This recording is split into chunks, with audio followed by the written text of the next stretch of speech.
Good morning. So I'm going to start to do stories on my channel, and this is the first one. I'm filming with lockdown hair, with a very bad case of lockdown hair, so you just have to imagine that I'm going to get it cut really soon, and let's hope the hairdressers are open again soon. So I thought this morning I would give you a little bit of an insight into my writing life by showing you my office so that you can see where the magic takes place. Well, you know, the writing anyway. So here goes. Let us have a look at what a writer's office, or what this writer's office is like.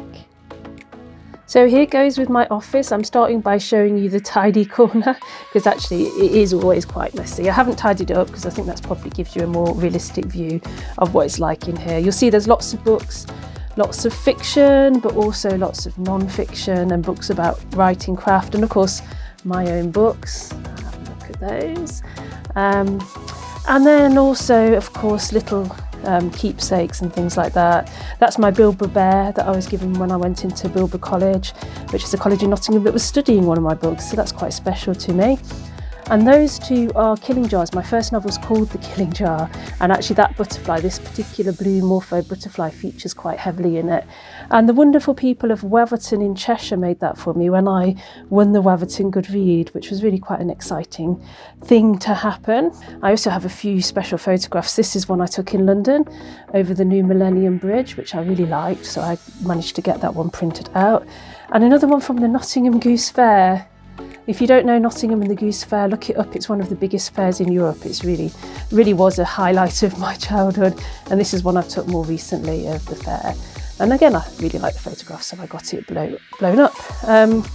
This is our collection of comic books on the bottom. It's quite small, really. I'd like to get more.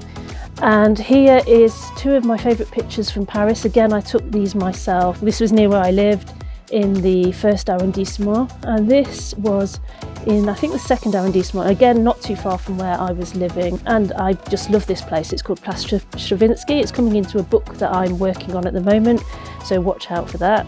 These are my favourite brand new blue shoes, which I've hardly got to wear yet because of lockdown. Hopefully we'll get to wear them soon. This is the dog's bed. Well, you know, originally this was kind of a sofa for me to perhaps sit on and read during the day if I had time to do some of the reading that I need to do, which I see as part of my job. Actually, the dogs have taken it over. That's Bongo. Elvis isn't in here this morning, he's downstairs. Sometimes he likes to go off and be by himself. This is my corkboard for planning that I use to plan my novels and stories sometimes, not always. And as you can see, I've got some stuff on it at the moment that's not actually for a novel. This is just a mock-up for some pictures that I'm taking later for a YouTube thumbnail, but this is the kind of thing that I might actually fill in with details if I was doing this for real. And then as we come back over here, past the photos of Paris and past Bongo, this is my little YouTube studio. Now, I don't actually climb in there to record, you'll be glad to know, but this is where I keep all my special camera equipment and so on. And if you pop inside and look, you'll see that actually they're sound recording boards, so I use that sometimes when I'm recording just to dampen the sound in the room. So obviously I haven't done that today, so if the sound's not as good as normal, there's a reason. Out here, it's very pretty because it's snowing. This is the view from my window. It's actually quite a nice view. It's very urban and Coronation Streety from certain angles, but I really like that. And a lot of my books are set in Nottingham and in that kind of place, so it's good from that point of view of that kind of inspiration. But there's also trees and squirrels in the trees, which drive my dogs a little crazy. So the last thing that I can show you here, you've got my workspace here, lots of notebooks, reading glasses. I have about 60 pairs because I lose them all the time. Similarly, pens, I have absolutely loads. Loads of notebooks, diaries. Oh my God, I love my stationery.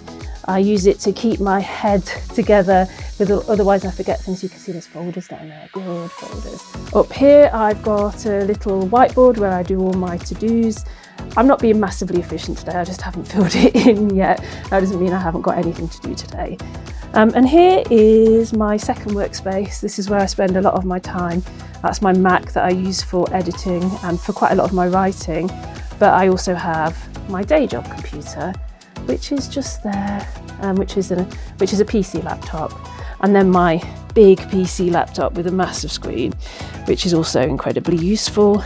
They all do kind of slightly different things, and I use them for slightly different work.